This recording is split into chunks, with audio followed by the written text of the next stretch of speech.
Before the rest of the world stirs, before the morning coffee brews and the daily routines begin, there is a place where silence speaks louder than any words ever could. Arlington National Cemetery greets the dawn differently than anywhere else on Earth. As the first pale threads of golden light stretch across the Virginia sky, something extraordinary happens.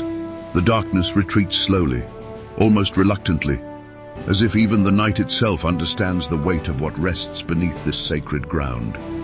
Row after row of white headstones emerge from the shadows, catching the early sun like quiet sentinels finally stepping into the light. Each stone stands perfectly aligned, a testament not just to military precision, but to the profound order we try to impose on something as chaotic and devastating as loss.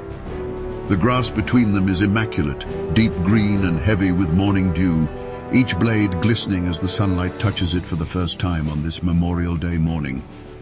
And then the flags begin to move.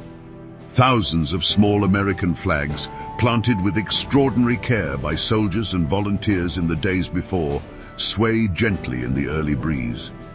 Their red, white and blue colors are vivid against the pale stone and green earth, each one marking a life, a story, a sacrifice that made the freedom of this morning possible. To walk through Arlington is to walk through American history in its most intimate and unfiltered form. The cemetery spans over 600 acres of rolling hills in Arlington, Virginia, just across the Potomac River from Washington, District of Columbia.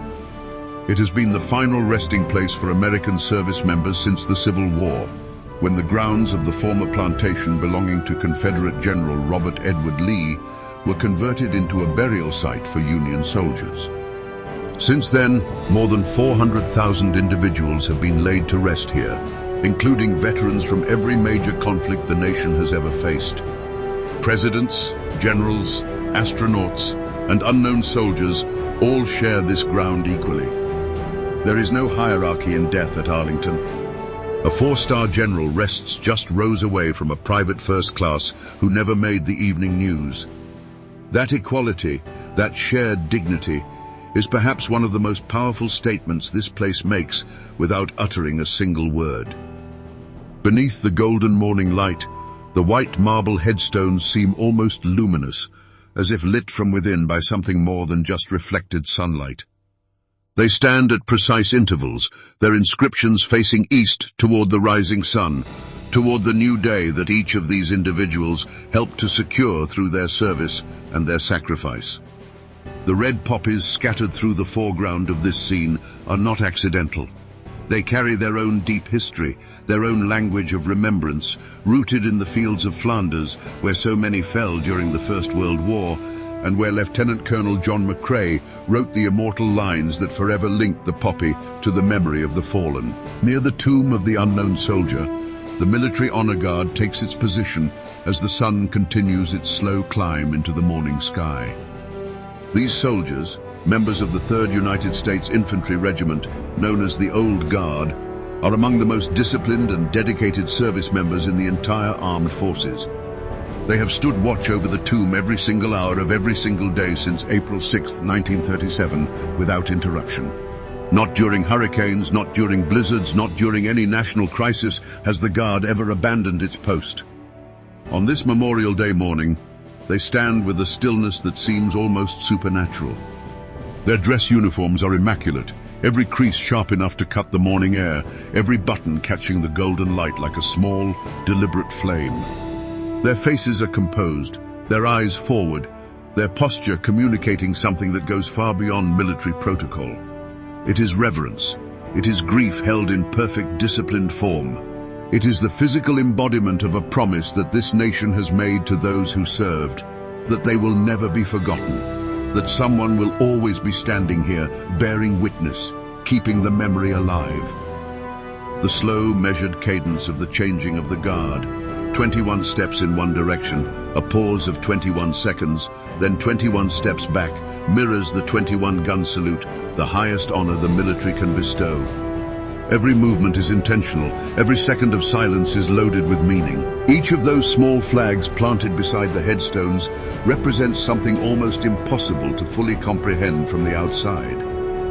Behind every flag is a family that received a knock on the door they never wanted to answer.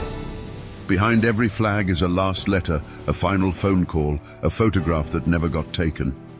Behind every flag is a dream that ended before it could fully unfold, a child who grew up without a parent who outlived a child, a spouse who learned to sleep alone in a bed that once held two. The flags wave in the morning breeze with a lightness that seems almost at odds with the gravity of what they represent. But perhaps that is exactly the point. The wind does not mourn, the sun does not pause.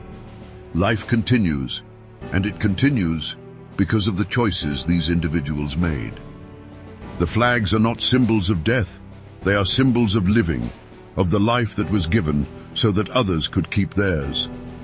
As the golden light deepens and the shadows shorten, the colors of the flags become more vivid, the red more urgent, the white more pure, the blue more vast. They are the colors of a nation still in the process of becoming, still striving toward the ideals that its founders articulated and that its soldiers have defended across more than 2 centuries of history. The red poppies in the foreground of this Memorial Day scene do not grow here by accident of nature. They are placed with intention, their vivid crimson a deliberate counterpoint to the white of the headstones and the green of the grass. In many ways, the poppy is the most honest symbol of remembrance we have.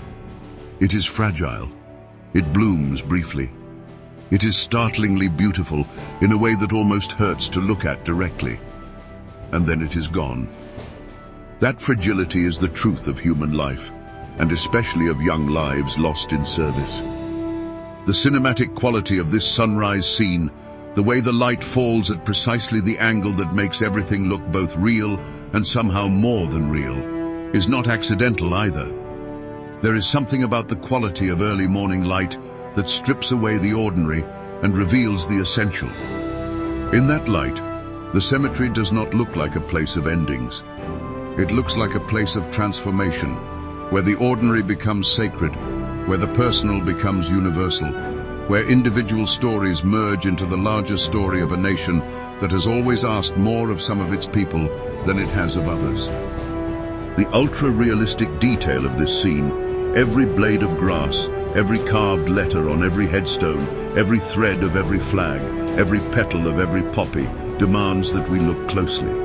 It refuses to let us look away or reduce what we are seeing to abstraction.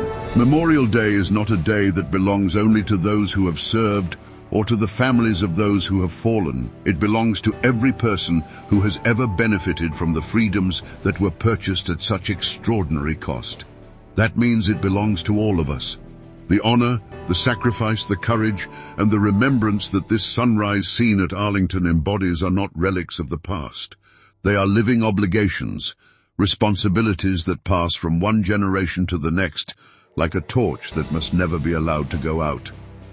As the morning light grows stronger and the shadows of the headstones stretch long across the dewy grass, as the flags continue their gentle, ceaseless movement, and the honor guard maintains its unwavering vigil, the message of this place becomes impossible to ignore. We are here because they were there. We are free because they chose, in the most final and irreversible way possible, to stand between us and the forces that would have taken that freedom away. The least we can offer in return is this: our attention, our gratitude, our memory, and our commitment to building a nation worthy of the price they paid. Let the light fall on their names. Let the flags wave. Let the poppies bloom. And let us never, not for a single Memorial Day, forget